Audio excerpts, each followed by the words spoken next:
Mary Jo, will you call the roll, please? Matt Mosley. Here. Aaron Borowski. Here. Kevin Tansky. Sue Grodick. Here. Kathy Pucci. Here. Stephen Coyle. Here. Andy Selhertz. Here. Will everyone please rise and join me in the Pledge of Allegiance? I pledge allegiance.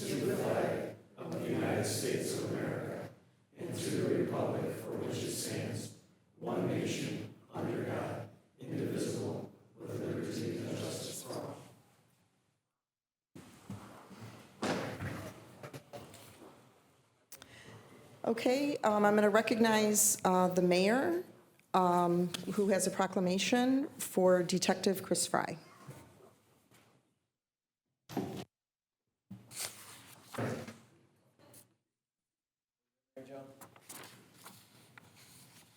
Is it gonna, there it goes. All right, very good. Detective, come on up.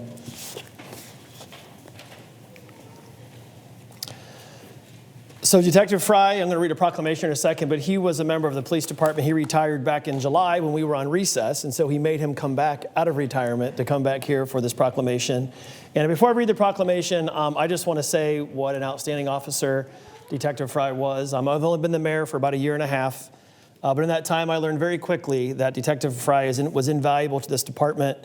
Cares very deeply about the residents of Brooklyn. Of course, his family is a long-standing here in the city of Brooklyn, still living here. And I wish him absolutely nothing but the best. I count him as a friend, and he's a good man. And those young people, if you're watching this is a man you can look up to. And hopefully more of you will want to be involved in law enforcement. So I'll read the proclamation. It says this: Detective Fry began his law enforcement career with the United States Army, serving as a military police officer from August 1989 through July of 1996. After serving overseas in Bosnia with the U.S. Army, he returned home and continued his law enforcement career with the city of Cleveland from August of 1997 to January of 2002. Detective Fry chose to return to his hometown of Brooklyn and was hired as a patrol officer in January of that same year. Detective Fry served as a patrol officer for 5 years before moving to the assignment of detective in September of 2006. He was selected to be a member of the Southwest Enforcement Bureau as a tactical team officer for nearly 3 years until April of 2008. Detective Fry was chosen to be a member of the Federal Task Force HIDA in August of 2010, where his primary responsibility was the interdiction of drugs, and he was outstanding in that role. Throughout his tenure, Detective Fry serves as a valuable officer for the task force, accomplishing and participating in countless investigations, arrests, and forfeiture. And Detective Fry worked tirelessly for our community until his retirement on July 12th of this year. The city of Brooklyn is always proud to acknowledge the hard work and dedication of our employees, and he has applied his knowledge, training, and encouragement for the betterment of our citizens and help to guide our community in times of need and urgency. Detective Fry, we wish you nothing but the best. God bless you.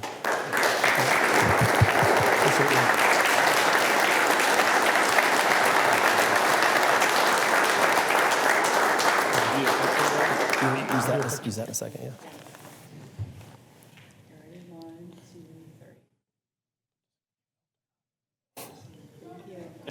Our chief would like to say a few words.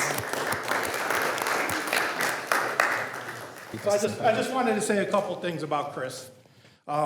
Chris did come back to his hometown from Brooklyn, or from Cleveland PD, back to Brooklyn. He immediately made an impact. I had been on for a number of years and recognized that he knew exactly what he was doing, and quickly started to look up to him myself. He made detective very quickly because of his abilities, and he was assigned to the task force since 2011. That's a really long time to be part of the task force, and you can ask him about the number of nights that he spent listening to phone calls from bad guys and just going way over and above. A lot of things the average police officer in our department didn't know that he was doing. He was that rare combination of legal, smart mind, and a street cop, and he was perfect. The great haircut was a bonus. He was a cop's cop. Whether you needed to get a search warrant signed at 3 o'clock in the morning, he knew the judge that would answer the phone and sign that search warrant for you. Or he would become a murder suspect's best friend and get that murder suspect to admit to her crimes. That guy was our guy. He was our go-to in our department. I've learned a lot of great things from Chris over the years. I've become a better policeman because of him, and a better person because of him. The Brooklyn Police Department will miss him immensely, as I will. And Chris, thank you for your selfless service to our community.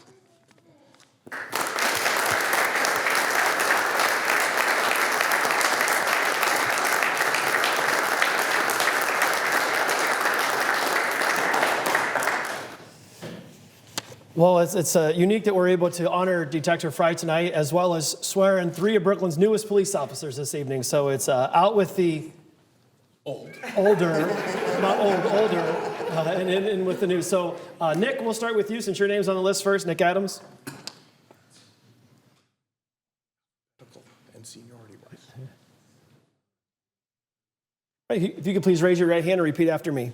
I, Nick Adams, I, Nick Adams, do solemnly swear do solemnly swear that I will support the Constitution of the United States, that I will support the Constitution of the United States, the Constitution and laws of the State of Ohio, the Constitution and laws of the State of Ohio, and the Charter and ordinances of the City of Brooklyn, and the Charter and ordinance of the City of Brooklyn, that I will faithfully, honestly, and impartially that I will faithfully, honestly, and impartially discharge my duties as patrol officer discharge my duties as patrol officer in the City of Brooklyn in the City of Brooklyn, according to the best of my abilities and understanding. according to the best of my abilities and understanding. Congratulations. All right, thank you.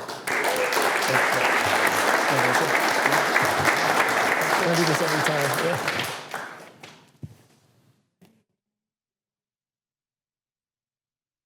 All right, who's pinning you? I didn't bring that. No. You didn't bring it? All right, very good. No problem. No problem. It's all right. All right. Tara, come on up.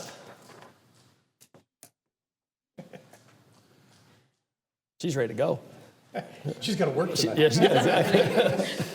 All right, Tara, if you could raise your right hand and repeat after me. I, Tara Chambers, I, Tara Chambers, do solemnly swear do solemnly swear that I will support the Constitution of the United States, that I will support the Constitution of the United States, the Constitution and laws of the State of Ohio, the Constitution and laws of the State of Ohio, and the Charter and ordinances of the City of Brooklyn, and the Charter and ordinances of the City of Brooklyn, that I will faithfully, honestly, and impartially that I will faithfully, honestly, and impartially discharge my duties as patrol officer discharge my duties as patrol officer in the City of Brooklyn, in the City of Brooklyn, according to the best of my abilities and understanding. according to the best of my abilities and understanding. Congratulations and welcome. Thank you. Very good.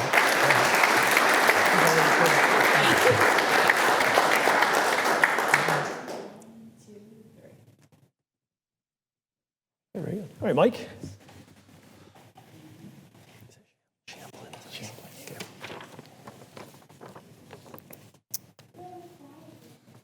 All right, please raise your right hand and repeat after me. I, Mike Shamblin, I, Mike Shamblin, do solemnly swear do solemnly swear that I will support the Constitution of the United States, that I will support the Constitution of the United States, the Constitution and laws of the State of Ohio, the Constitution and laws of the State of Ohio, and the Charter and ordinances of the City of Brooklyn, and the Charter and ordinances of the City of Brooklyn, that I will faithfully, honestly, and impartially that I will faithfully, honestly, and impartially discharge my duties as patrol officer discharge my duties as patrol officer in the City of Brooklyn, in the City of Brooklyn, according to the best of my abilities and understanding. according to the best of my abilities and understanding. Congratulations. Thank you. Welcome, sir.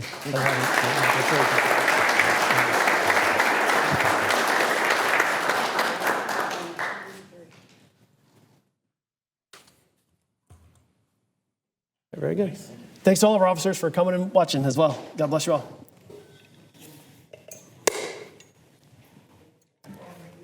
Those of you that are here for the swearing in, you're welcome to leave. If you'd like, you can stay, but you're welcome to leave if you'd like.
Okay. We have minutes to approve from our meeting of June 24th, 2024. Any corrections or comments? Okay, we need a motion to approve, please. So moved. Second. To approve the minutes, Matt Mosley, Yes. Aaron Borowski, Yes. Kevin Tansky, Sue Grodick, Yes. Kathy Pucci, Yes. Stephen Coyle, Yes. Andy Selhertz. Yes. At this time, we'll have the public session. If anyone in the audience has anything to say pertaining to a legislative item on the agenda, please step forward, state your name and address, and you will be recognized. Please remember to keep your comments to 5 minutes or less.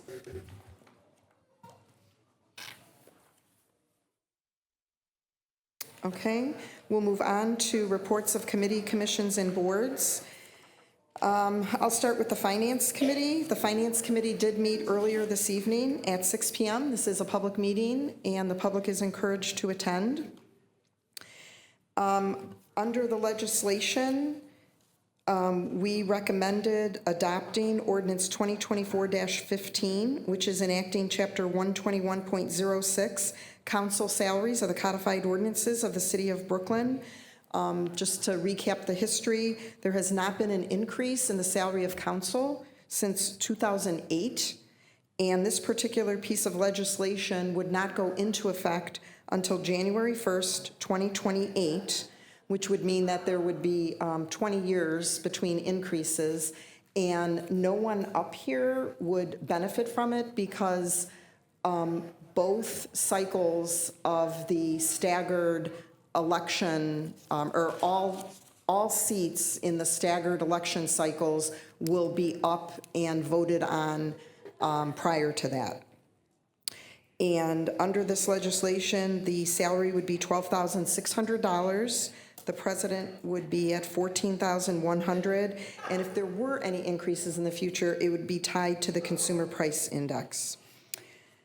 Also, under the Finance Committee was ordinance, I'm going to skip that one. Under new business, Resolution 2024-13, which is up for first reading, requesting the county fiscal officer to advance taxes from the proceeds of the 2024 tax levies pursuant to the Ohio Revised Code, Section 321.34. Resolution 2024-15, which is up for first reading with a request to suspend the rules, placing a moratorium on the granting of building permits, and I'm sorry, that was from the Committee of the Whole, so I'm going to skip that to my next report. Let's see, Ordinance 2024-18, which is up for first reading with a request for suspension of the rules adoption tonight, authorizing the mayor to enter into a contract with Public Entities Pool of Ohio for the purpose of providing property and casualty insurance for the city of Brooklyn for the coverage period beginning September 25th, 2024, for a total annual cost not to exceed $212,017, and this is an increase of $18,000 from what we're paying for this past year. The reason we're requesting suspension of the rules is because this also has to go before the Board of Control, and we need to get that done before our current policy expires.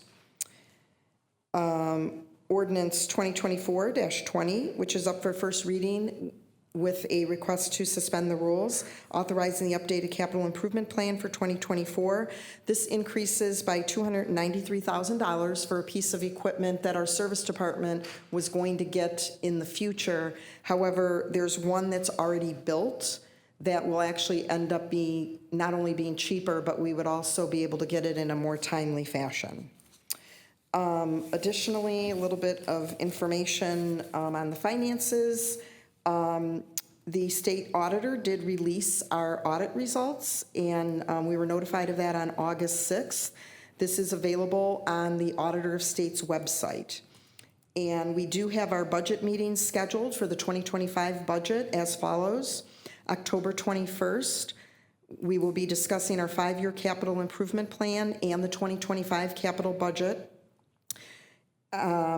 with a preview of the general fund. November 4th is any pending items from the capital meeting and 2025 general fund budget. And then we have a placeholder in case we need a third meeting, and that is set for November 18th. All of these budget meetings do take place at 6 p.m. in City Hall. We're generally in the community room over there, and the public is welcome to attend.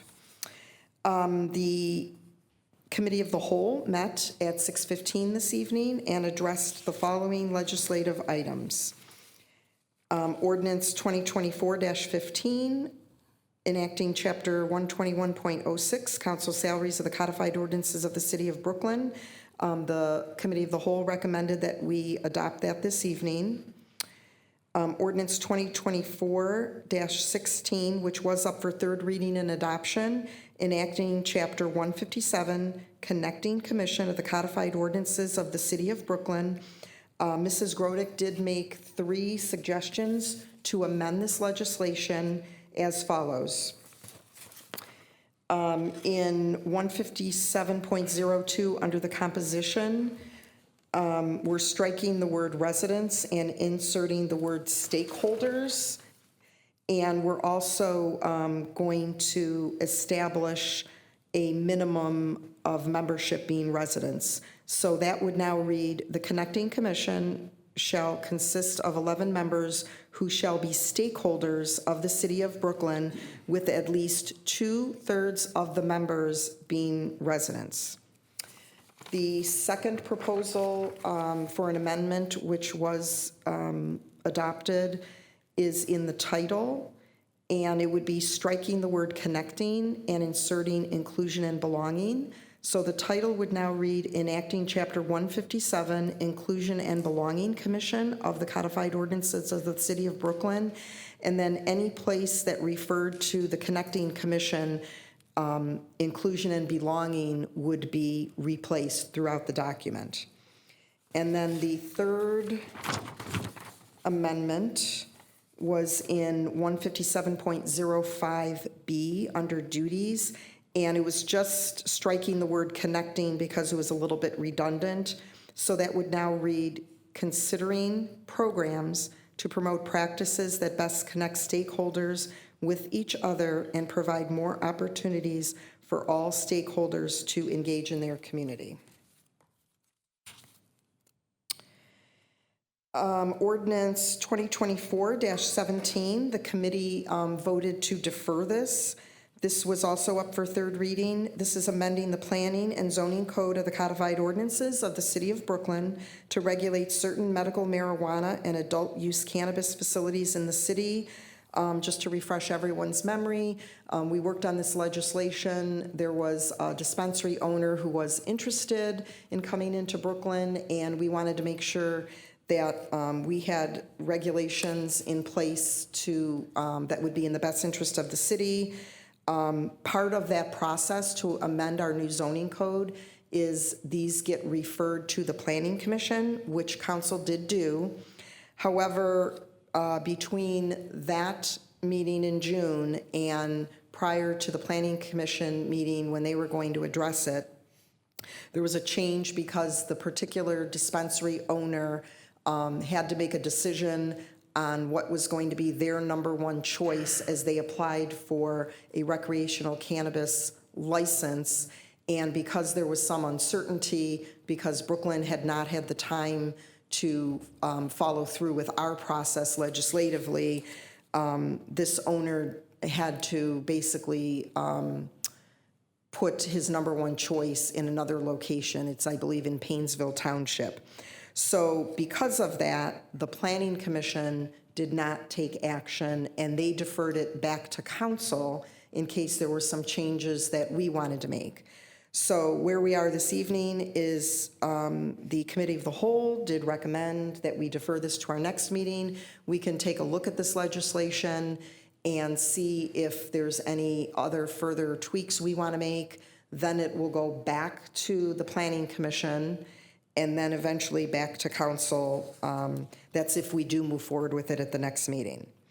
Under new business, resolution 2024-13, which is on first reading, requesting the county fiscal officer to advance taxes from the proceeds of the 2024 tax levies pursuant to the Ohio Revised Code, Section 321.34.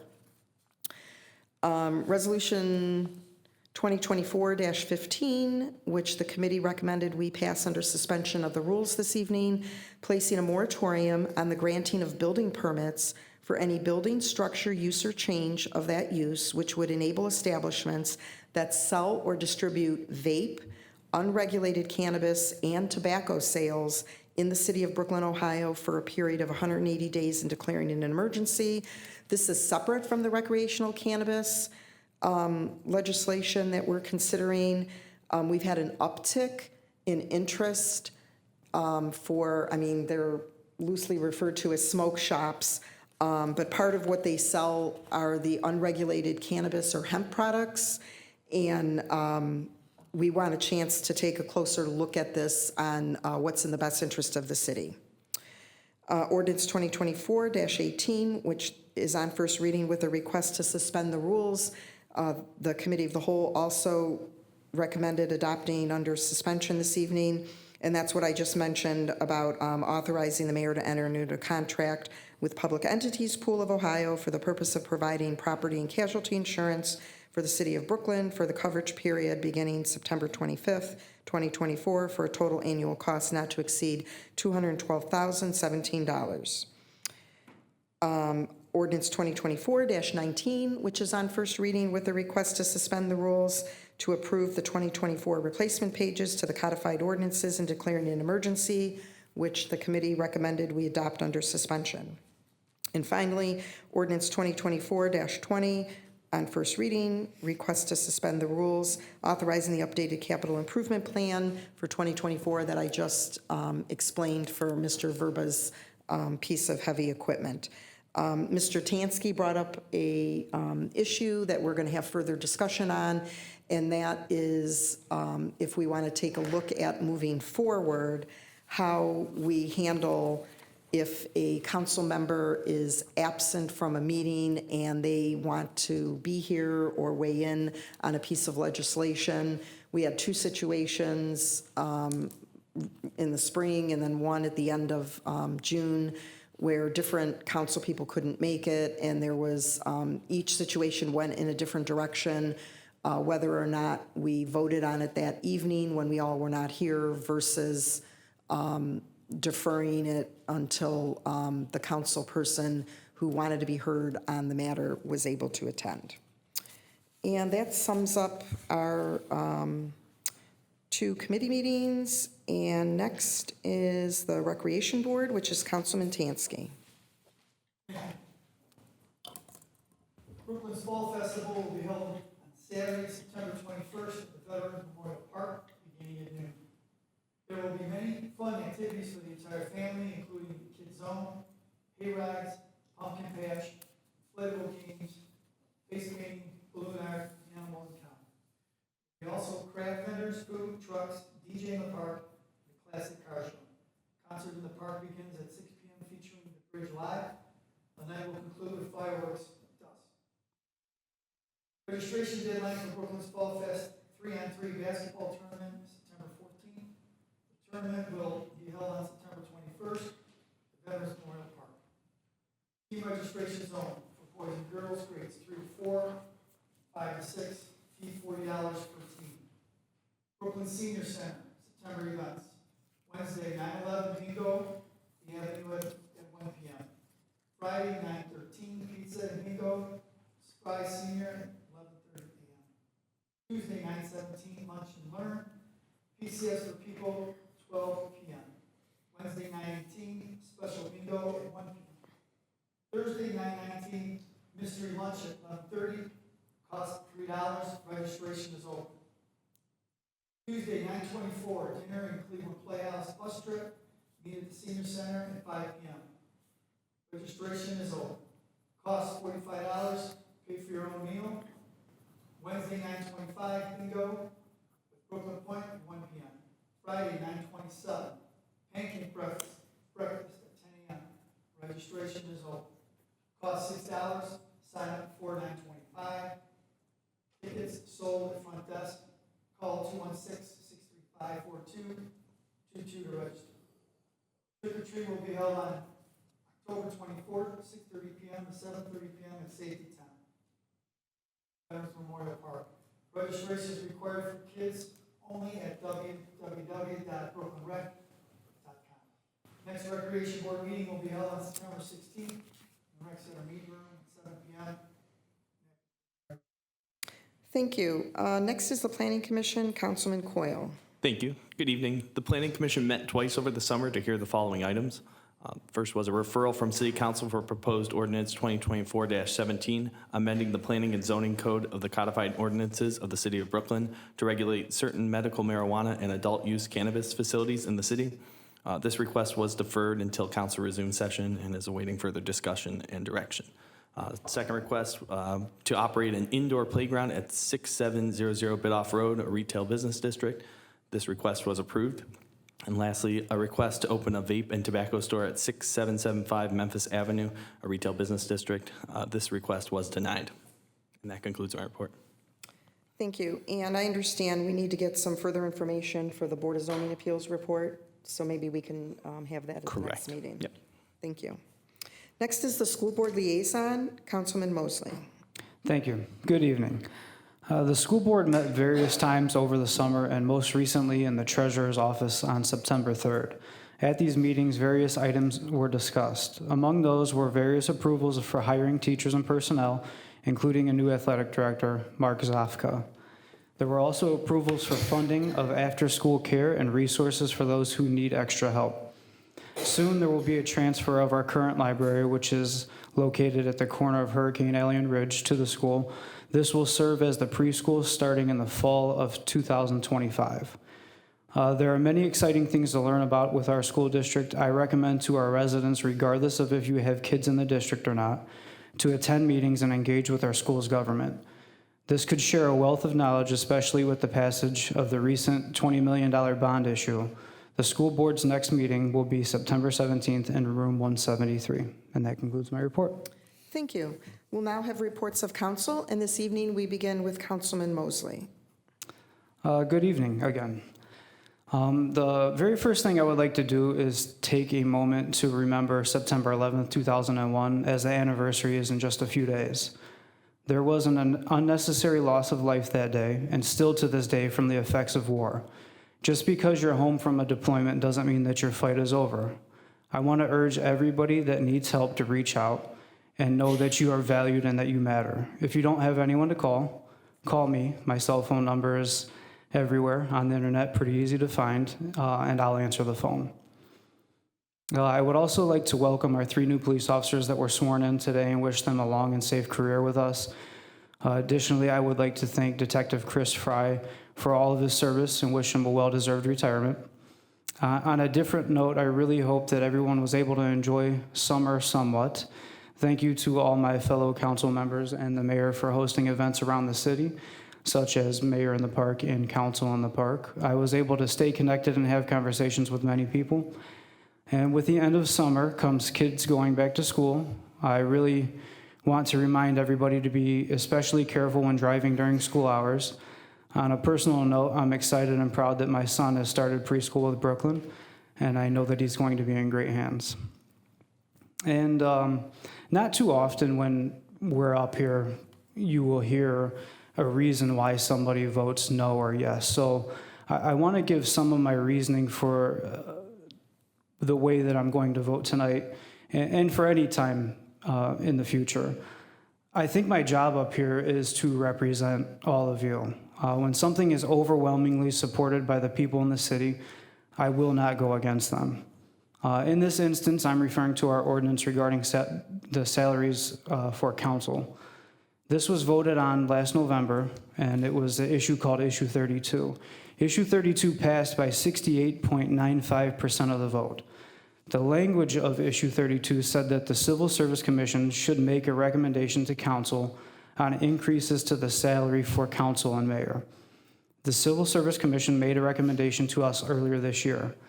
The last line of their report was, based upon a detailed and lengthy review, the Civil Service Commission recommends no changes in compensation for the positions of city council, council president, and mayor. I may not agree with the reasons that the civil service gave in that recommendation, but they made the recommendation, and almost 70% of the city voted for it. Based on that overwhelming vote in the city, I will be voting no on our council salaries. And that concludes my report. Thank you. Councilman Borowski. Good evening, Brooklyn. I'd like to also welcome our newest officers, Adams, Chambers, Chamberlain, to the police force, as well as congratulate, pardon me, Detective Frey on his retirement. You all have or will hopefully make this city proud. This past week, Councilman Mosley and I walked the street asking residents questions if they had any issue of what's going on in the city and so forth. And we passed on to the mayor concern of street safety on Ridge Road. Again, thank you, Matt, for walking with me. Over the summer, we have seen and continue to see road work and projects being worked on around the city. To all those helping to spruce up Brooklyn and its beauty, thank you. To all of the students that started school this past month, be it at our public schools, Christian, Catholic, as well as those that are homeschooled, I'm wishing all of you a wonderful school year. And this Wednesday, as Matt brought up, Councilman Mosley, is another anniversary of the attacks of 9/11, 2001. Always, we should remember the tragedy of that day, the innocent individuals that went off to work and never came home, or those traveling for business and pleasure that never came home. The brave firefighters, the police, as always, you are not forgotten. This Wednesday, please take a moment to reflect on where we were, where we all were that day, and where we are today as a nation. And that concludes my report. Thank you. Councilman Tansky. Thank you, good evening. Oh, Welcome back. I hope the residents, thanks, Sue. your microphone. It's on. Thanks. I hope the residents and the families had a nice summer. I would like to congratulate Chris Fry on his retirement and best wishes. I would also like to welcome the new hires to the Brooklyn Police Department, Nick Adams, Tara Chambers, and Mike Chamberlain. Did I get those names down right, Chief? Chamberlain, all right. All right, second thing, and this has been a long, drawn-out situation, and I've talked to Mr. Ron Van Kirk about these on and off ramps on 480. Finally, I asked Ron to forward me the number to ODOT. Well, when I called ODOT, they were going back and forth with me on repaving the north ramp, north side, I should say, of 480, and it would be the westbound ramp getting off 480 on the ridge. And I told them, why would you pave the other two ramps that weren't as bad as the ramp on the north side of 480? They couldn't answer my question. They couldn't answer it at all. They went back and forth with me, and I told them, I said, look, you need to do something with that ramp. Otherwise, you're going to be going out there filling chuck holes for the next 6 months until you do something, or a year, or however long they were going to repave that, take to repave that ramp. So they got off the phone with me, and they called back, and I had somebody from the higher up call back and said, Mr. Tansky, we are going to pave that ramp. And I said, why did it take umpteen amount of phone calls to get a ramp that's totally crumbling and watching our residents have to go down those ramps and breaking up their cars? And she says, I see your point. And I said, further, you have emergency vehicles that are coming down those ramps, bouncing around. So it's supposed to be done within the next 2 to 3 weeks. I'm not totally holding my breath on when they're exactly going to be out there, but you can guarantee I'm going to be on that phone again if that ramp doesn't get repaved. I don't understand why the other two did, and they had the barrels out to this one, and I did go over it with Ron, and I don't know the conversation that went on when Ron talked to him, but I think they were just patching. Am I right, Ron? They were just going to patch it all the time? Yes, because they're getting completely redone next year. Right. And I asked her that question. Once you put a whole pavement on, are you going to redo it? She couldn't get back to me on that because I highly doubt them repaving ramps as nice as they did the south side, that they're going to tear it back up. But we'll see what happens in the next few weeks. And that pretty much concludes my report. Councilwoman Grodick? Thank you. I also would like to congratulate Detective Fry and welcome the 3 officers. And I want to commend the mayor for being so proactive in hiring these officers. Seeing one end his career and 3 more begin their career reminds me of the meetings that he had with us and explained the system of retirements and wanting to get new officers in and trained, because it takes about a year to get one fully trained. Although I'm sure we won't be seeing these 3 officers have the same experience as Detective Fry very soon, but they're on their way as the other officers that have been hired. Again, I want to commend the mayor too for having the foresight to do this. It's great to see it play out. I do hope everyone got to enjoy a lot of our activities this summer. We're not quite done yet. Fall Fest, as Mr. Tansky mentioned, is right around the corner. We haven't mentioned the library yet this evening, even though it's right across the street. I understand it is on schedule, and the grand opening is November 16th. If I remember that email correctly. So I was just sitting here figuring it out. That's really 1, 2, 3, like four city council meetings away. Having that resource here, I think public libraries are our greatest resource anywhere, but to see that public library open is so exciting for Brooklyn. I have one little Finland story. When I was in Helsinki, there is a renowned public library called Odi, and it was opened a handful of years ago, and we got an extensive tour and took some classes in it. And as everybody was oohing and eyeing over the 3D printers and the special meeting rooms and the kitchen, I was just like, we're gonna have that, we're gonna have that, we're gonna have that. And they were all, the teachers that I were with were like, in Brooklyn, Ohio? I'm like, we have the #1 county, we have the #1 library system in the United States for the size it is. So I'm so proud and so excited to see the library opening. It's been mentioned a couple of times that school is opening, so I've been back to work. Unfortunately, last week, a little dose of reality, and it hasn't been mentioned very much, the school shooting in Georgia. It always takes us back as teachers. We start running through protocols in our head. We walk into our classroom with a different set of eyes. What would I do? How would I handle it? We watch the news. We look to see how teachers in our shoes did handle it. I have to commend Officer Meadows. I've had some great conversations with him lately this week about how our school is always looking to make things more secure for staff and students, more things that we can do, more trainings that we can have, and as best as we can, I think we constantly have that in the back of our mind that Brooklyn could happen to us.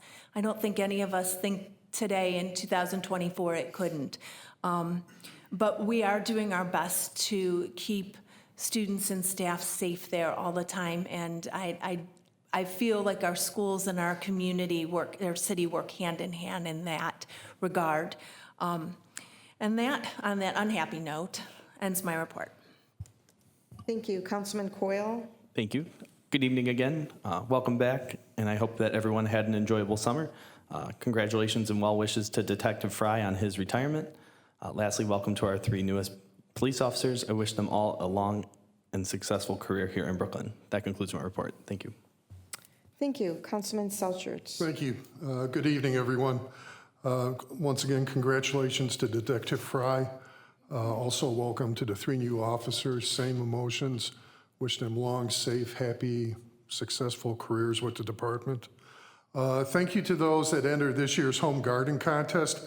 We had a number of winners with some interesting stories about being in Brooklyn and their joy of gardening. As we said a few months ago at the start of the contest, happy planting.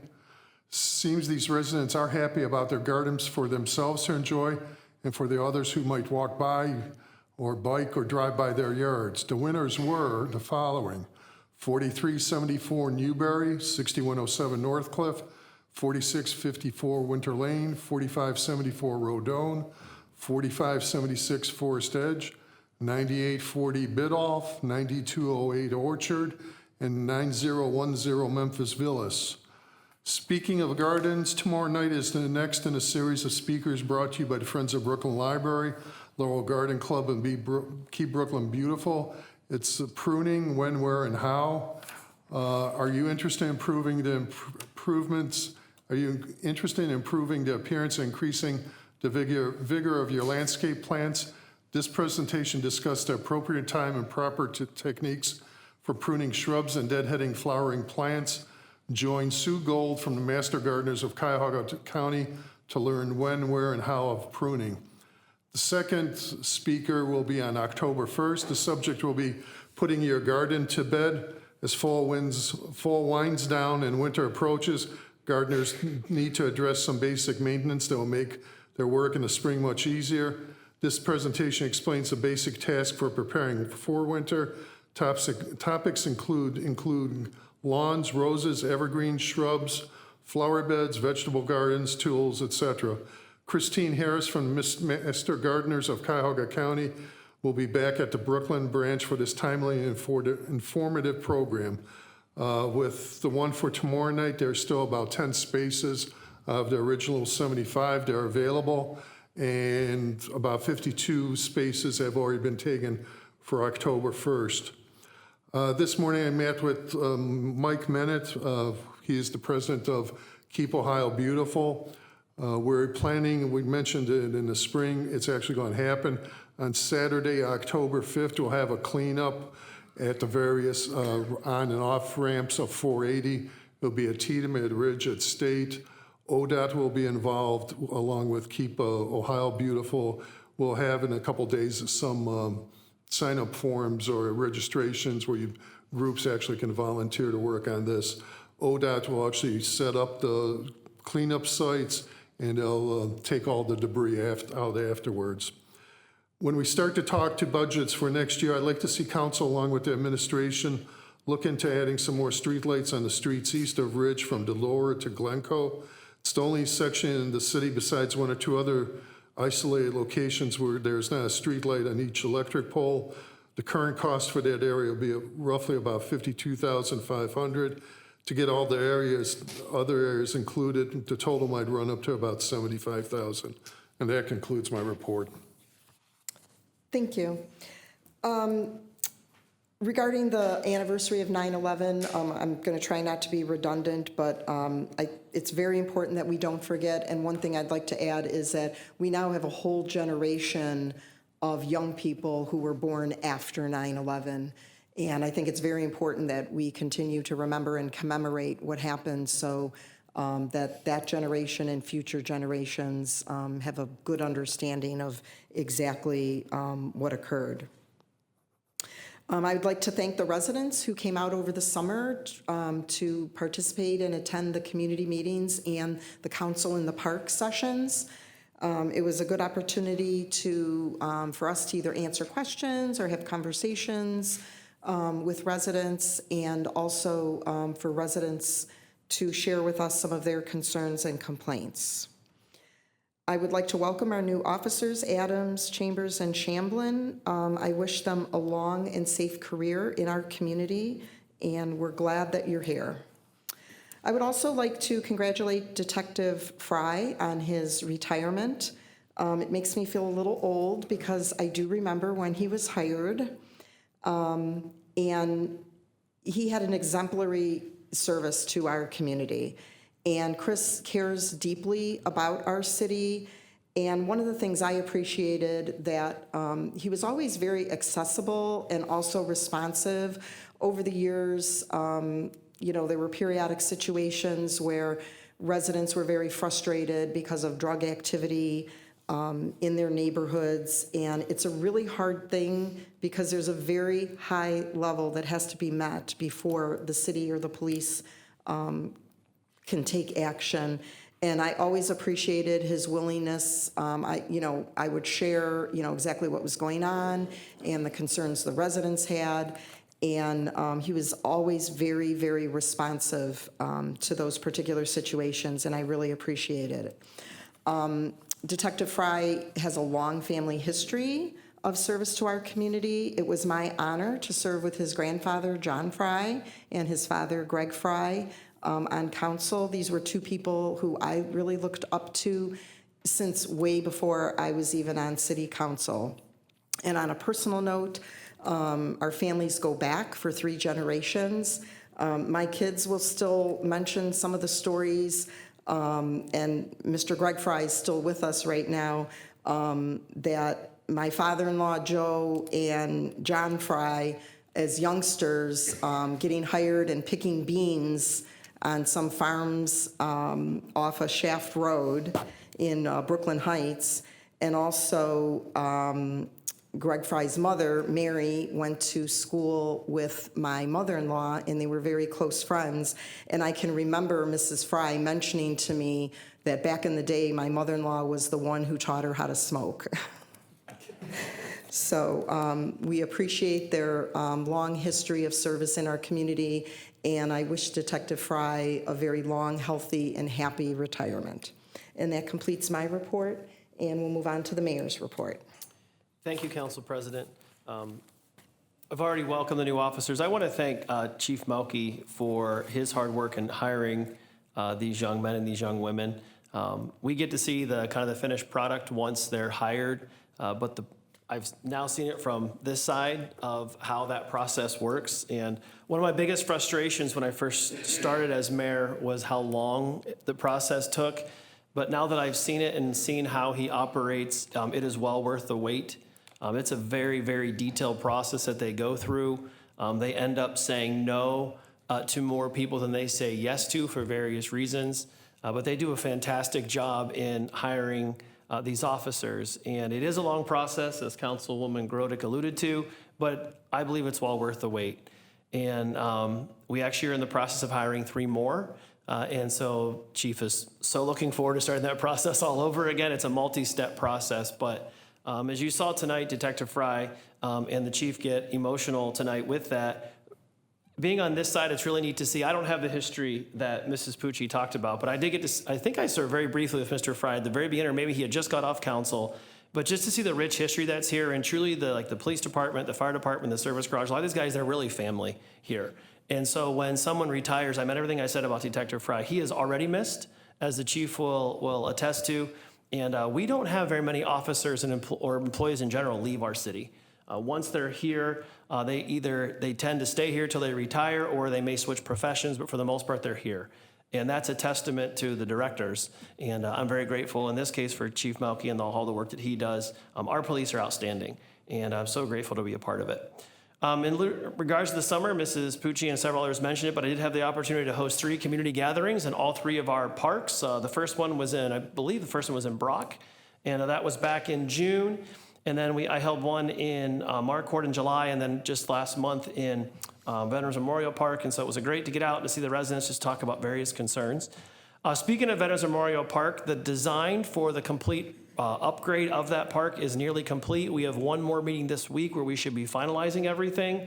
And then that project will go out to bid sometime late this month or early next month. And depending on when those bids come back, will determine when we get started. I would like to see it start this year, but we'll see what happens. It will for sure be done, continue or start next year if it doesn't this year. Another big project we're working on this summer is the natatorium upgrade project. It's going to be a phased plan. That phased plan is almost complete. We're trying to fine tune some of the budgeted costs for that. That is for the natatorium side, for both the indoor pool, the locker rooms, the mezzanine, the workout rooms, and then also the outdoor pool as well. And so we'll be having further discussions with council in our upcoming budget work sessions that Mrs. Pucci mentioned a second ago. The Memphis Road Diet was another big project that is now completed except for the landscaping portion. And I have heard numerous comments from people of how they like the road. They like the turn lane. They like the fact that the traffic is much slower on that road now because it's just one lane each direction. And the landscaping portion will take place again later this month or into next. As was mentioned a moment ago, the library is moving forward. I've spoken with the library several times throughout the summer, and they are slated to complete it in mid-October. And then that grand opening, as Mrs. Grodick mentioned, will be on Saturday, November the 16th. Kind of the last outside construction project that we have going on right now is Southwood. And that project is a complete redo. They're redoing the water line right now. And then the road replacement, of course, will take place after that. And that project will run most of 2024. Our city engineer has completed the pavement condition rating study for all of our roads. Every couple of years, we update that study to make sure that the dollars that we spend on road construction every summer is done on the roads that need it the most. And it will be budget for the redoing future road construction based upon that study. On the agenda tonight is a purchase agreement for the 2 city-owned parcels that are on Memphis Avenue. If council does approve the selling of this property, new housing will be built on both of these locations. And the developers for this project will be attending our next council meeting on September 23rd. They will also be here for the committee of the whole meeting, which is where most of the questions and answers I would imagine will take place. And they'll be there to present their plans for that project. As I mentioned a moment ago, we do continue hiring additional officers. We're trying something new this year. I don't know if it's the first time Brooklyn's ever done this, but at least it is the first time. And so we're using something called the National Testing Network. And the potential new hires must have their national testing scores submitted to the testing agency by the end of this month. Currently, we have 29 that have submitted scores to be considered for the positions in Brooklyn, and we have 3 more that are scheduled to take the test. And so we'll have, based upon these numbers, a pool of 32 to look at. We need to hire 3 additional officers. The landscaping at I-480 in Tiedemann is mostly completed. They do have to come back in the next week or so. The storm that came through our city in our region early in August did a number on some of the trees that were over there, and so those will be redone. Some dead plantings and reseeding will take place over there. Lighting has been added to the signs, and I think the project looks great. It's a true testament to the beauty of Brooklyn. For legislation this evening, Resolution 2024-15, Mrs. Pucci mentioned this a moment ago. This puts a moratorium on, as she so aptly called them, smoke shops, for lack of a better term. We've seen an uptick in these here in the last several weeks. And this moratorium will allow us to make sure that the ordinances that we have are where we want them to be. And so placing this moratorium will give us time to review that and make sure that there's no changes that we need to make. A couple of other items in regard to this building, the fence that was requested for the stormwater retention area behind to the north of City Hall, that has been completed. Also, the renovations inside the senior center are complete for now. We'll be doing some more coming up. The brand new flooring was put in on the north side of the senior center. I would encourage you to stop by there. It looks like a completely different building. They took down a lot of the greenery that was inside there. It really lit that side up. It looks fantastic, so I would encourage residents to stop by. I did have the privilege just today to meet with Dr. Caleras, some of his staff, as well as their architect and 2 of the school board members to go over their proposed plan for upgrading the school, the $20 million project that Mr. Mosley was talking about to upgrade their school. It's rather lengthy. They're going to be doing a lot of work in the coming years.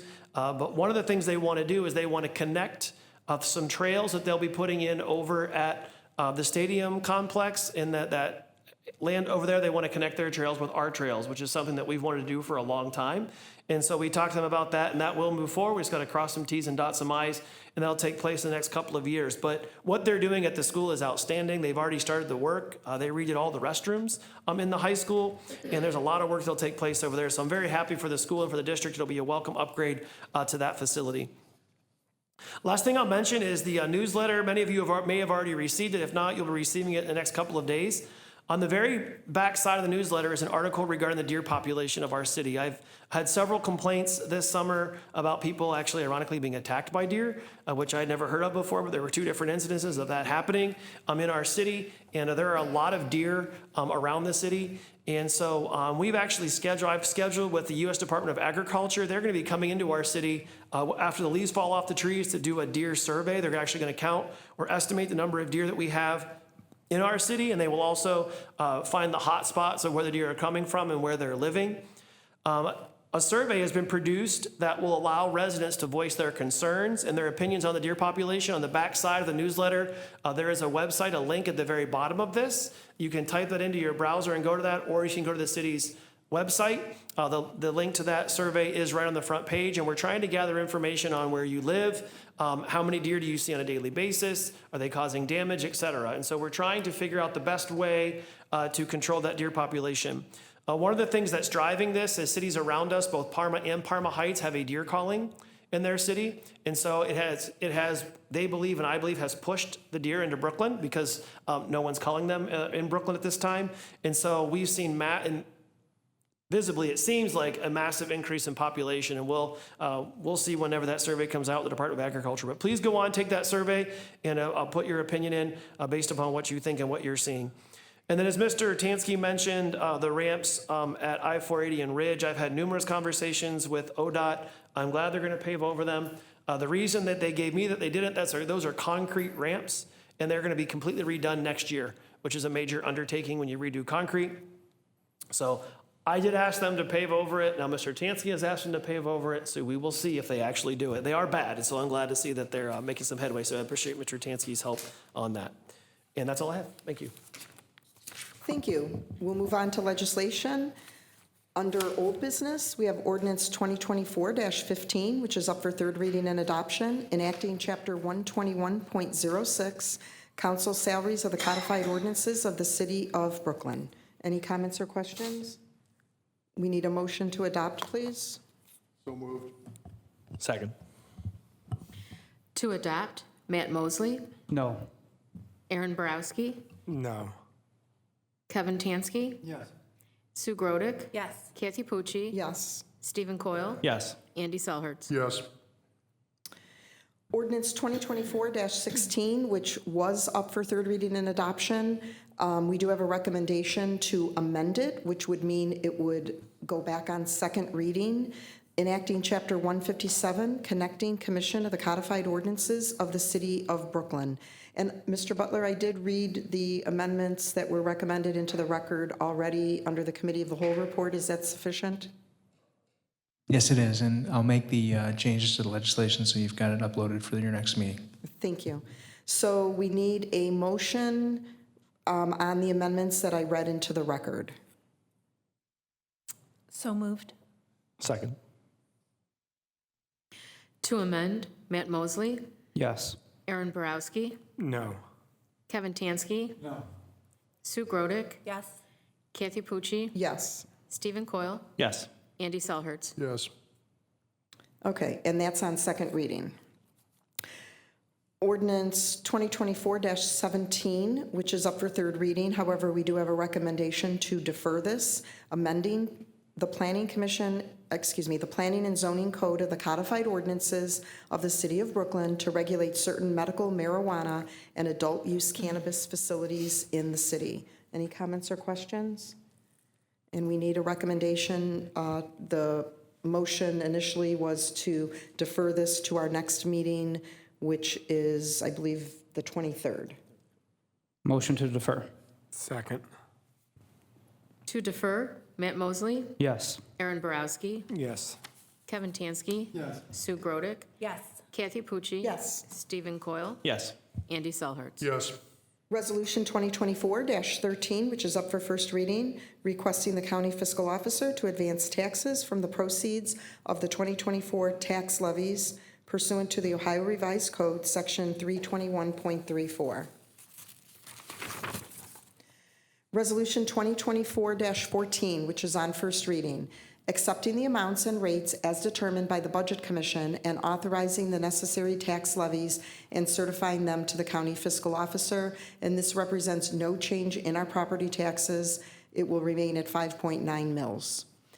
Resolution 2024-15, which is up for first reading with a request to suspend the rules, placing a moratorium on the granting of building permits for any building, structure, use, or change of use that would enable establishments that sell or distribute vape, unregulated cannabis, and tobacco sales in the city of Brooklyn, Ohio, for a period of 180 days and declaring an emergency.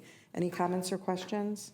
I just wanted to make one comment in our regular meeting here that I made at the Committee of the Whole, and that is that when we refer to this as the unregulated cannabis, it's because there are cannabis and hemp products that they sell that are not regulated, and it's my understanding in many cases the levels of, for example, the THC actually could be higher than what is regulated by the state under the both the medicinal and the recreational use. And they also frequently market these to our young people. We saw firsthand when a few people went into some of these establishments in our city that the wrappers are made to look like very familiar candy. So that's all I wanted to get on the record. Go ahead. Introduced by all to suspend the rules. Second. To suspend the rules, Matt Mosley, Yes. Aaron Borowski, Yes. Kevin Tansky. Yes. Sue Grodick, Yes. Kathy Pucci. Yes. Stephen Coyle. Yes. Andy Selhertz. Yes. To adopt, Matt Mosley, Yes. Aaron Borowski, Yes. Kevin Tansky. Yes. Sue Grodick, Yes. Kathy Pucci. Yes. Stephen Coyle. Yes. Andy Selhertz. Yes. Resolution 2024-16 is on first reading, authorizing the mayor to enter into a real property purchase agreement with Brooklyn Rabbit Run LLC for the sale and purchase of 2 acres of vacant land located at 8707 Memphis Avenue, part of permanent parcel number 432-21-074, and the real property consisting of approximately 1.1 acres of vacant land located on Memphis Avenue, east of North Amber Road, permanent parcel numbers 431-22-001, -002, -003, -004, -006, -007, -008, and -009, and declaring an emergency. And we are in the process of consolidating these lots. And as the mayor mentioned, we will have the developer here at our next meeting. So any questions or concerns, I would encourage everyone to get them out to the mayor, Mr. Rowan, and Mr. Butler prior to our next meeting. Ordinance 2024-18, which is up for first reading with a request to suspend the rules, authorizing the mayor to enter into a contract with Public Entities Pool of Ohio for the purpose of providing property and casualty insurance for the city of Brooklyn for the coverage period beginning September 25th, 2024, for a total annual cost not to exceed $212,017. Any comments or questions? Introduced by all to suspend the rules. Second. To suspend the rules, Matt Mosley, Yes. Aaron Borowski, Yes. Kevin Tansky. Yes. Sue Grodick, Yes. Kathy Pucci. Yes. Stephen Coyle. Yes. Andy Selhertz. Yes. To adopt, Matt Mosley, Yes. Aaron Borowski, Yes. Kevin Tansky. Yes. Sue Grodick, Yes. Kathy Pucci. Yes. Stephen Coyle. Yes. Andy Selhertz. Yes. Ordinance 2024-19 on first reading with a request to suspend the rules to approve the 2024 replacement pages to the Brooklyn Codified Ordinances and declaring an emergency. Any comments or questions? Introduced by all to suspend the rules. Second. To suspend the rules, Matt Mosley, Yes. Aaron Borowski, Yes. Kevin Tansky. Yes. Sue Grodick, Yes. Kathy Pucci. Yes. Stephen Coyle. Yes. Andy Selhertz. Yes. To adopt, Matt Mosley, Yes. Aaron Borowski, Yes. Kevin Tansky. Yes. Sue Grodick, Yes. Kathy Pucci. Yes. Stephen Coyle. Yes. Andy Selhertz. Yes. Ordinance 2024-20 on first reading with a request to suspend the rules, authorizing the updated capital improvement plan for 2024. Any comments or questions? Introduced by all to suspend the rules. Second. To suspend the rules, Matt Mosley, Yes. Aaron Borowski, Yes. Kevin Tansky. Yes. Sue Grodick, Yes. Kathy Pucci. Yes. Stephen Coyle. Yes. Andy Selhertz. Yes. To adopt, Matt Mosley, Yes. Aaron Borowski, Yes. Kevin Tansky. Yes. Sue Grodick, Yes. Kathy Pucci. Yes. Stephen Coyle. Yes. Andy Selhertz. Yes. Okay, now it's time for our second public session. If anyone in the audience has anything to say for the good and welfare of the city of Brooklyn, please step forward, state your name and address, and you will be recognized. Please remember to keep your comments to 5 minutes or less. Good evening, everyone. Victor Ardito, 7439 Outlook Avenue. You mentioned my favorite thing, the new street lights you're going to put up. Are you going to have the new updated arms like you put down the street from me with the brighter bulb that actually lights up the streets?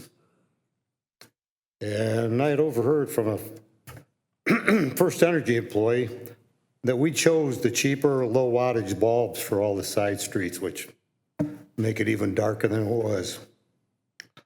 Excuse me. Our medium center here out there and all the turning lanes.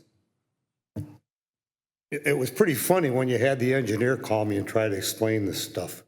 I don't have enough education to figure it out. Common sense to me, that's different, is there's not enough turning spots going into the library. You have like two, was it maybe 4 spots or something? 2 coming the other way to get into here. Then you get down to Rodone. You have like, I don't know, 8 spots to turn left on Rodone, which is great. Then you're coming in to get into the, on Rodone to get into the apartments, there's like maybe 2 spots. You get down to Tiedemann, there's about, I don't know, 8 spots to make a left turn, which is nice. And I know you guys were talking about making a separate turn lane going eastbound on Memphis to turn southbound to Tiedemann. Now, we already have a separate lane now with the new setup. Are we still going to do another separate lane to make a right turn? You sort of have me confused, but again, don't have 8 years of college. DEI, we're all talking about, and there's been a lot of businesses, big businesses, Fortune 500, whatever, that are stepping away from it. So, who knows? Excuse me. I buy Bulldog ice cream. You guys put in the new sidewalks with the ramps. I got to give it a okay to somebody. You have the nice swoop down. Well, the swoop down is not as wide as the sidewalk. So you have like a foot or so of curb.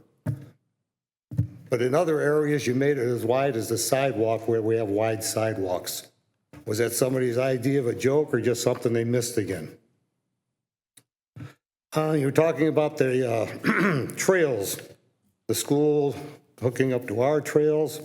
I brought this up a while ago. I don't know if it went anywhere because I'm not on the trails all the time. But I walked that one trail and I wanted to go to the bridge to get out of there. And it was a dirt hill. I had no path, so I was walking a long distance. I didn't have the energy to go back, so I went down the dirt hill. Have we figured anything out, or are we just going to have to live with that? And okay, yeah, let's talk politics. The Democrats now versus the Republicans. When Biden got into office, one of his first State of the Union, it was pretty much what Trump had said. And the whole Democratic Party, everybody was, this is great. Trump said it, and, it ain't good. Now Kamala's coming up, if I said her name right, whatever. All of a sudden, she's coming up with the same things that the Republican Party's planning on doing, and everybody's cheering for him. I don't know about you, but my gas bill for gasoline is a whole lot more than it was when Trump was in business, and a whole lot of other things, groceries, etc. But a whole lot of people going for Democrats. God help us. And then I have to bring this back. When we had Obama, we had 8 years of him, and it was public record that he went around to the countries apologizing for the United States. That's something we said. Have a nice evening.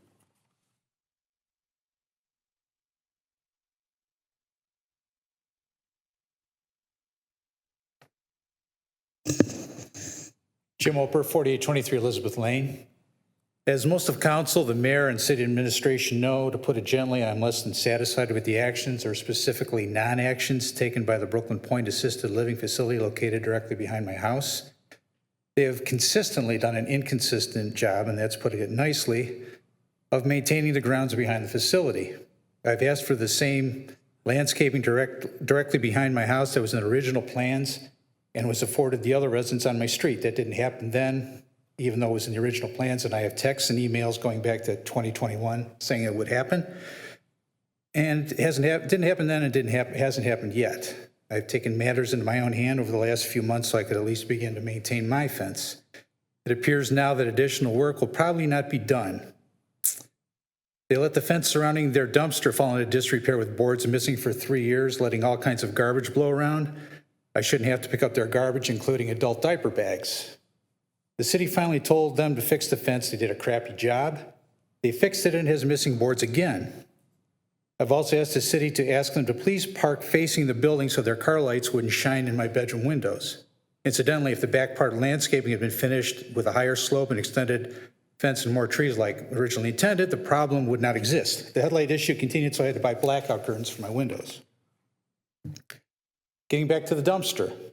What's the rationale for having the refuse company come at 4 a.m. to empty the dumpster? Emptying the dumpster isn't like taking bags out of it and tossing them in the back of a truck. It involves picking it up high in the air and banging it 4 or 5 times against the back of the truck as hard as possible to ensure everything is out of it. At 4 a.m. I am told that Brooklyn Point has been advised not to have them come until at least 7 a.m., but it continues to happen. The most recent time was this morning. They must not care too much about the noise affecting the residents, but I'm sure it wakes them up as well. Let's throw in the food delivery truck, arriving just after that at about 6 a.m. and unloading for a couple hours with the truck running loudly the entire time. That's a couple times a week. They eat a lot over there, I guess.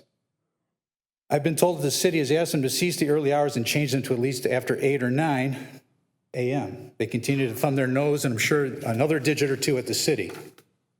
I'm all for the city bringing in business, bringing all the businesses you want as long as they can be an asset to the city and not an ass to the city. We pay roughly, well, I don't know, taxes go up all the time, and I'm sure I would think that there are some sort of enforced regulations to show for some of it. We as residents are expected to keep our houses maintained and to be good neighbors and good stewards of the city. I would think the same expectations would extend to our businesses as well. The overall situation is terrible, it's deplorable, and not what I would expect of a business of this kind. Thank you.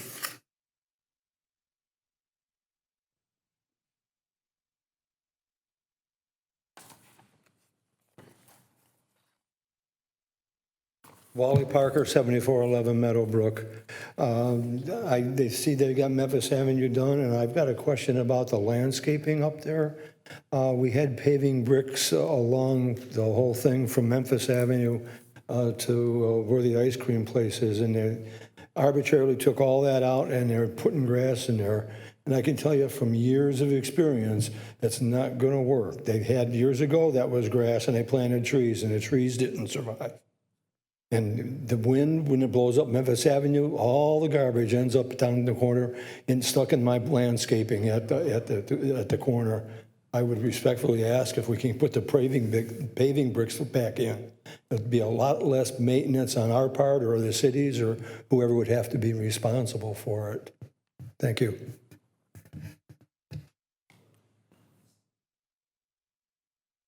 Does anyone else have anything to say for the good and welfare of the city of Brooklyn? Did you want to respond? Sure. Go ahead. Just a couple things. Mr. Ardita, the bulbs that were chosen after we paid for a very extensive study with, was it Real Term Energy, I believe was the name of the company. I would advise you to, First Energy will tell you things. They've proven to not be the most reliable source for information. I'll just leave it at that. In regard to the Memphis Road Diet, all of the ramping on the sidewalks, the curbing was all redone to be ADA compliant. The issue that you're talking about, I'm not aware of, but I'll take a look at it. But that's why it was done, and I've already had someone who has a disability that is very grateful that that has been done because the sloping on there was not ADA compliant. It was very expensive to do that. But we're trying to make this be like the city center, essentially, and so we want to make it more walkable, and so that was obviously a huge portion of that. In regard to Mr. Oper's comments, I've actually visited Mr. Oper's house. I've emailed with him back and forth. I understand his frustration, his continued frustration. I have had numerous conversations with Mr. Greer and with our housing manager, and there has been some improvement. It's not to where we would like it, obviously. The city is somewhat limited in what we can do, but we will continue on them to try to get as many of these issues resolved. And so, again, I apologize for that frustration. I can hear it in your voice, and we don't want it to be that way. And trust me, every time you email, I'm on the phone with Mr. Greer. He can attest to that. We are working through it. Sometimes these businesses are not the most attentive to things like that, unfortunately. As far as the paving bricks, Mr. Parker, I was not involved in the design of that project. That was our engineer. I don't know what the reasoning necessarily is for that. I do know they ripped out a lot of that. They ripped out the sidewalk and that over there. I will find out from Mr. Greer, or not Mr. Greer, he's on my mind right now, from Mr. Henry, or the other Mike that works for the city, the engineer, as to what the actual plan is there. I don't think they're planning on planting trees there. I think it was just planning on being grass. But I'll find out from him what the detail is on that. My concern would be that Yeah, I understand. I'll speak with him about that as well. the pavers, paving yep. bricks are around the whole corner up there, except for that one spot. Right. Yep. Mayor, Master plan's one thing, you guys can adjust. Can Go, adjust. Mr. Selchertz? yeah, in regards to the lights and what we did with real term, all the side streets had 100-watt either metal halide or high-pressure sodiums. The equivalent for those in an LED's 30. So, You seen the spot in my front yard. Put the other arm on. So there's no back and forth, I'm sorry. I'm sorry. Want to be recognized? Yes. Mr. Tansky? I want to piggyback on those pavers. Parma Heights, Cleveland Heights, Shaker, every one of them, I don't see grass going back in these nice areas. I'm not trying to put anybody down, but grass in those areas will not work. You're going to have weeds, those companies are not going to go out and pull weeds. Those pavers look so nice if they're done right, all the way down the road. The nice areas, what I've seen, as I drive all over the city, they look really noticeable and decorative, that I believe those pavers need to be put back. I don't think that grass should be there at all. That little amount of grass is going to be nothing but weeds. There's nobody going to take care of it. We're not going to be running over there pulling weeds. So, in my opinion, I don't know what council sits on this. You're absolutely right. Those have to go back the way it was, brand new pavers all the way down the street. That will make that area look fabulous. As far as that meeting, I hope this doesn't go on when we plant. There's already car tracks through that whole medium and mud all over the street. I don't know if anybody's seen it. Somebody ran right through it. Now, if that continues, we put nice plants in there, or whatever we're gonna put in there, and they run it over, I suggest that's the end of that. Dig it out, take that dirt out of there, and throw pavers right down the center of that thing.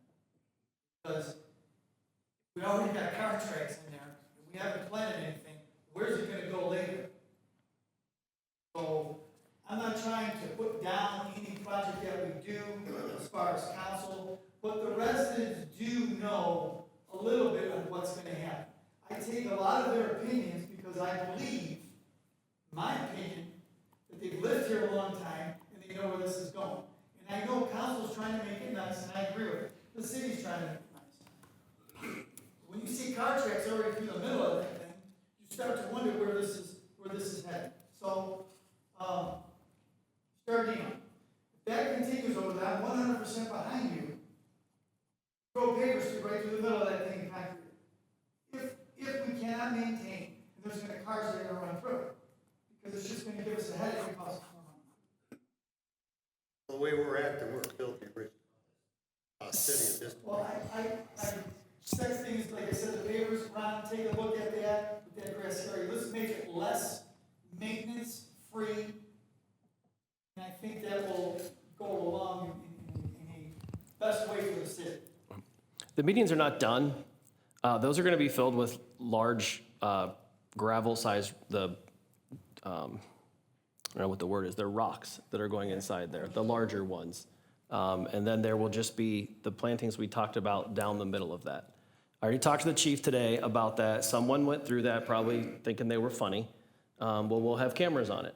and it won't be so funny when they get cited for doing such. You can't make your decisions based upon one person doing something like that. All of these plans were sent to council months ago. Very detailed plans months ago for what was going on. As I don't know, like I told them, I don't know what's going down there. If it's grass, it may be that rock. I don't know. I don't know that every little specific detail of how the project was engineered for that. But it's not that I don't take residents what they say, that I don't take what they say, or that I take it lightly at all. But this was a joint project by everyone up here, and it's been in the works for 3 years. And so I have heard nothing, honestly, except for the couple comments tonight, positive from people. They like how it looks, they liked it, and that's the reason why we did it. Yes, it looks nice, but that wasn't the main reason why it was done. It was done for safety. It has already slowed traffic down. I've noticed myself, I always watch my speed, obviously, but I've already noticed myself, because it's so much more narrow, people slow down. Now when people are turning left, you don't feel like they're taking their lives in their hand because someone's not paying attention behind them, who's gonna rear end them. It was, in my opinion, an outstanding move, and the guys did an excellent job with what they did. So I'm very happy with the product. It's not finished yet. Let's let the project get finished and see, what it looks like. If there's adjustments that need to be made, absolutely, we'll make those adjustments if we deem them necessary. Yeah, it does look good. I'm not saying it doesn't. I'm not trying to put anything down, but again, like you said, adjustments have to be made. If it's not going to be able to maintain a decent look, and we're going to have cars running through it, and I understand with the cameras and everything else, they know how to get around that. They just put black over their license plates, and the chief's going to have a heck of a time to try to identify every little person that comes on the street. I'm only saying, if it's not going to work in our direction, and we have problems down the line, that we need to adjust. I'm 100% behind you, Mayor. I'm not against you. I'm 100% behind you. But if there's any issues, we got to start spending extra money to do things that's going to cost us time and money, then we have to take a second look at it. Thank you.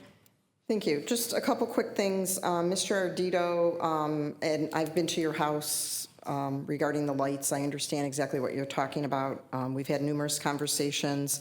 And you know that there's this balance we're trying to achieve with lighting up the street and the sidewalk versus light pollution that goes, into people's windows. We've talked about that before. I'll tell you, I personally, I don't like the streets as dark as they are. We lost our dog, who was 17, just a couple months ago, and we took her on a walk every evening when it was dark. And, now when you're walking down my street, it's hard to see where those sidewalks are uneven and, create like a tripping hazard. And there's also a sense of safety. You had contacted me after your conversation with the engineer, and as I told you before this meeting tonight, I did speak with him, and I'm happy to talk with you after the meeting, or I can call you if it's getting too late. Mayor, I do think there's two things that are going to help. The one is most times when there is a change in a traffic pattern, there's a sign that says change in traffic pattern to let people know. And I know that we all think it's obvious, but if you could run that by Mike Henry, if we have one at Ridge and then one down by Tiedemann, even just putting them up temporarily, I think it's going to alert motorists that there is this change in the traffic pattern. And the other thing, I noticed that if you're traveling east on Memphis, there is a sign where the median is that shows that you have to go around, but there isn't one going in the other direction. Okay, thank you. I appreciate that. And Mr. Oper, I'm very sorry for what you're going through. And Mr. Greer, could you please provide us with an update? Because I think the last information I had from you was they were scheduled to go into court, and this is I'm paraphrasing, because you took the maintenance man by the hand and showed him what had to be done. The building department pulled them from going to court. And oh, yep, we can't hear you. You need the microphone.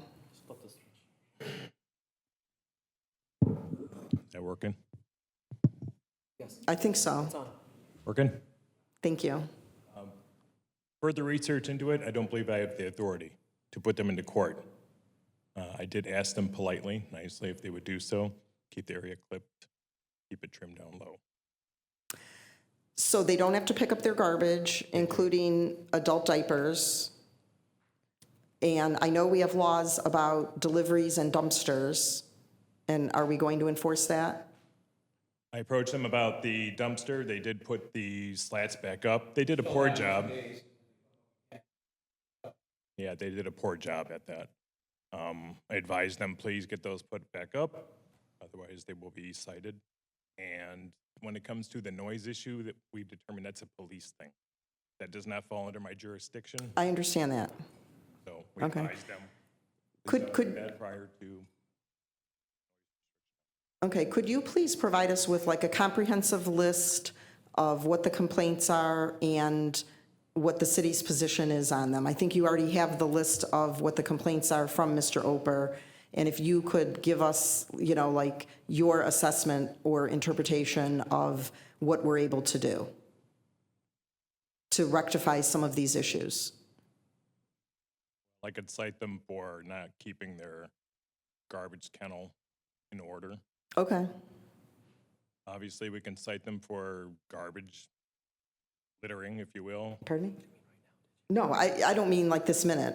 If Oh, you could yeah. send it to us, Yeah, okay. I would appreciate that. Yes, I can do that. Thank you. Okay, this has been going on a long time, and it seems like when one of our former building commissioners, a couple people back, it seems like the ball was dropped because we were in communication with them for a while to get some of these issues rectified. And I think when there was a change, somehow the ball was dropped. And Mr. Oper and his family should not have to be putting up with this. And I think we heard from another resident on Elizabeth. Okay, all right, thank you. Okay, all right, that's all I have. Anyone else have anything to say? Okay, we need a motion to adjourn, please. Motion to adjourn. Second. To adjourn, Matt Mosley, Yes. Aaron Borowski, Yes. Kevin Tansky, Sue Grodick. Yes. Kathy Pucci, Yes. Stephen Coyle. Yes. Andy Selhertz. Yes.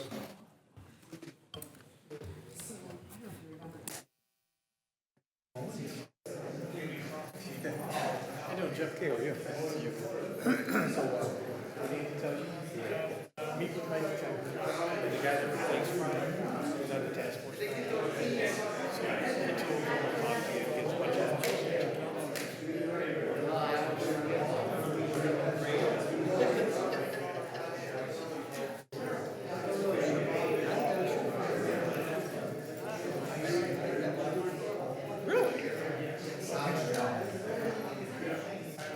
No clue.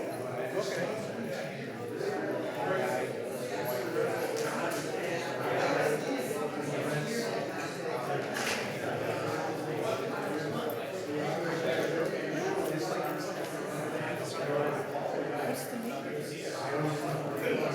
Like, as soon as you can find it. I knew that was tomorrow.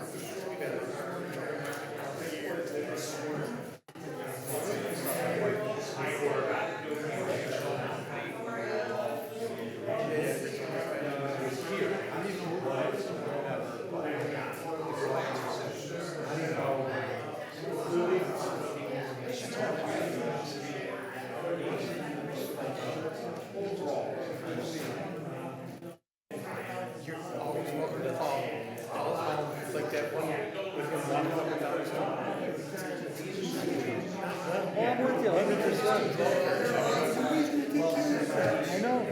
Yeah. Take a look at the sidewalk, where Bulldog is. I understand, handicap ramp, it goes like this and then like this, and there's the grass.